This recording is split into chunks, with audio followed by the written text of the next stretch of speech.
A very big hello to all my wonderful second PUC champions. I hope all my dear children are doing absolutely great. First of all, wishing you all the best, and listen to me very carefully for getting to know what are the things that you should be carrying definitely to your examination hall, and what are the things that you should not even be touching. Yes, the first thing that you need to carry is your admit card. Make sure you have it ready, and I always suggested please take a photocopy of it and keep the photocopy at your home. This might be helpful for you in a case of any emergencies out there. So admit card is something that you need to carry. Without admit card, you will not be allowed to enter into the examination hall. I hope that is super clear. It's very, very, very important. At 9:40, you have to enter the examination hall, and there will be verification of admit card. If at all you do not have it, then obviously there is no possibility of you getting in. Second thing that you have to carry is your ID card. Your ID card of the school would be there. Please carry it as well. And again, as I said, a verification of that would also be there. Done. Now, third thing, set of blue or black ballpoint pen. Here I have striked the gel pen. Why? Because gel pen is not allowed. I hope you guys know that. Only ballpoint pens are allowed, and blue or black, either of them. Okay, either of them you can use. And I'll suggest you guys to keep a bunch of them. Why? Because in the examination hall, suppose you are writing the exam and you feel that, okay, my black pen's ink got over. Now I will be probably using what? The blue pen. You cannot directly do that. You need the signature of the invigilator out there. Otherwise, you will not be allowed to change it. So make sure doing all this drama would take a lot of time. Rather, if at all you have a bunch of pens out there of the same color, that could really help you. And before you sleep for the next day, before the examination day is there, make sure you check all these pens. If at all it is working, if it is not working, put it away. Select only the ones which are working and take it to the examination hall. In the examination hall, otherwise it might create a tenseful situation out there, right? And also, along with your pens, please carry the pencil, eraser, sharpener, scale, everything. So don't think that you can ask up to the next child who is sitting up next to you, again, why to do all those things, right? So why to have unwanted attention? So yes, so please carry these things. Now, how do you carry these things? In a transparent pouch. So anyone who has a very fancy box out there, you cannot take it, Baba. You have to carry a transparent pouch such that we are clearly sure that this child does not have any chits for cheating. I am pretty sure none of you are planning to cheat. Are you? I hope not. Yes. So please carry a transparent pouch to carry the stationery items which is there. Works. Now, next thing, carry a transparent water bottle. Yes, so they definitely want you to drink water also. It's not like they do not consider you as human beings. They will not be considering you as human beings once you enter the examination hall. It's not like that. You can still drink water, but just have a transparent water bottle. Again, there are so many things that happened that had made them create these type of rules. You get there. I hope you understand their plight also, right? So yes, please carry a transparent water bottle for drinking. Be hydrated. That is also super important. Now, carry a simple analog calculator when needed. So all of you who are planning to carry any digital fancy calculator, I hope you guys know that it is not allowed, right? It is not allowed. So scientific calculators are only allowed in the case that you are writing statistics paper. So apart from that, any person who is writing physics, chemistry, mathematics, any paper out there, you're not allowed to carry any scientific calculators. Only the simplest form of analog calculator will be allowed. So if at all you carry the scientific calculator, you will not be allowed to get inside the examination hall. You will be asked to keep it outside. And then when you need a calculator, you need a calculator, right? What will you do for that? You do not have any options out there, right? So please make sure you carry an analog calculator such that you can take it inside your class. Done.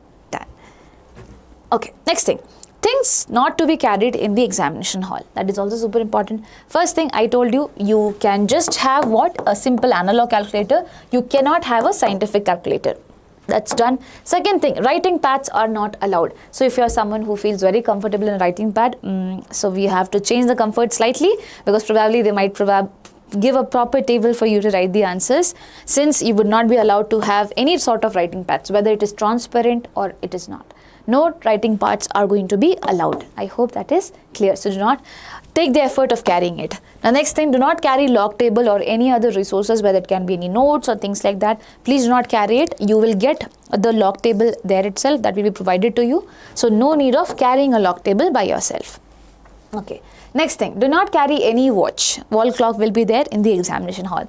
Now this might make some people sad because some people have a habit of wearing the watch all time, right? So previously it was said that you should not be carrying digital watch, but you can carry an analog watch. But this time it has been more strict. Some people are still allowing it. But why do you want to check your luck out there, right? Just avoid wearing a watch for a few days. Anyway, do not worry. You can still check for the timing because in every examination hall there will be a wall clock. There will be a wall clock. So that is going to sort your problem. I hope you are okay with that. Yes? Yes, you should be. We do not have any choice. Okay, so do not carry watch, my dear children. The things that I'm asking you not to carry, please do not carry them, okay? Now, shoes are not allowed. I hope you guys know why. Right, shoes are not allowed, but sandals and slippers are going to be allowed. So you just have a proper slipper out there and go and give the examination. Do not take that effort to wear a shoe, otherwise you would be asked to remove the shoe outside and then get inside. Works? Yes. And one more thing, one more very important thing before I go ahead. I have told in a separate video also, but I'm telling you again in this video.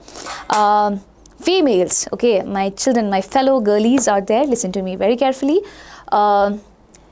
If at all you are on periods and if it is very necessary for you to go to the washroom, usually washroom breaks are not given. Understand that. You can go to all the children who are there are suggested to go to the washroom before the exam commences.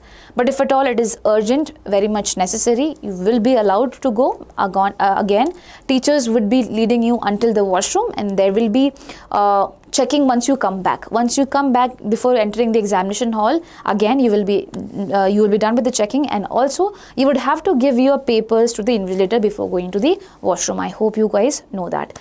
And yes, if you're on periods, please carry your sanitary napkins inside your bag only. You do not need to carry it inside the examination hall. You can keep it in your bag itself. If it is necessary, as I said, you can just stand up, ask to the teacher that you want to go to the washroom, and probably teacher will be coming near you, and then later on the processes will be followed. But again, so according to the rules, there are no official washroom breaks out there. I hope you guys are aware about that. Now, one more very important thing, even though we love our hair, it is recommended that we have to tie our hair back like this, such that our ears are visible. Okay, this is also one very important thing for every one of you guys. And boys, I hope you know that we all have to come in uniform only. You are not allowed to wear any rugged jeans which has any, what do you call, thread like thingy out there. So yes, in examination hall only uniform, and this is applicable also for the girls. Yeah, so this is something that I had to tell you guys. If at all you have any other doubts which are there, you can let us know in the comment section. And if you think that this video had helped you, what do you have to do? Click on the subscribe button as well, and do not panic. Everything is going to go all right. Just make sure that one day before you have things ready. Okay? Yes. And one more very important thing, everyone who is preparing for KCET, we have launched KC30 batch. That is a 30-day online crash course where you get complete syllabus coverage of your PU1 as well as PU2. There will be KCET previous year questions along with their solution, and not just video format, it will be given to you in test format also, so that you can go ahead and do the practice. And there will be 10 full-length KCET mock test. Apart from that, one more very important thing, there is daily live doubt solving session also. This is going to start after your boards, not now. On 21st it is going to start, and the pricing is rupees 2499. So I do not know when is this video going to be released. So it was, the ending date was 25th of Feb, and it is extended up to 26th, okay, due to some reasons, and it will not be extended further. So if at all you are planning to take it up, make sure you take it up right away. Yeah, yes. Now, that's all, and please take care of yourselves. I'm telling you again, everything is going to be all right. We are all praying for you, wishing you all the best. Lots of love from Jasmine.